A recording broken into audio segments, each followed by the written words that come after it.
Officer અને contractor Pankaj દ્વારા લવારિયા ગ્રામ પંચાયત જે ભ્રષ્ટાચાર થયું હતું તે તંત્ર દ્વારા તપાસ કર્યા પછી અદ્રશ્ય થઈ ગયું હોય તેવું ચર્ચાઈ રહ્યું છે। તંત્ર દ્વારા તપાસ તો હાથ ધરી હતી, પણ લવારિયામાં થયેલા ભ્રષ્ટાચારો વિરુદ્ધ કેમ કોઈ કાયદેસરની કાર્યવાહી કરવામાં આવતી નથી।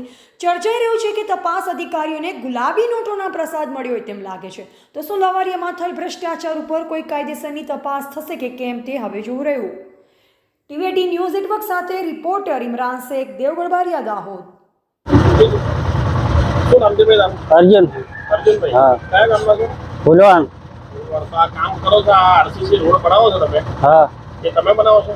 हाँ કોને કોન્ટ્રાક્ટ આપ્યો છે તમને? सरपन है કયા સરપંચ? हाँ ये पंकज भाई પંકજભાઈએ। हाँ હવે આજે આરસીસી બનાવો છો તો નીચે કઈ ખોદી ખોદીને મેટલ પૂરીને બનાવો છો કે એમને એમ જ બનાવો છો? અમુક જગ્યાએ નાખે છે મેટલ, અહીં નથી નાખ્યું।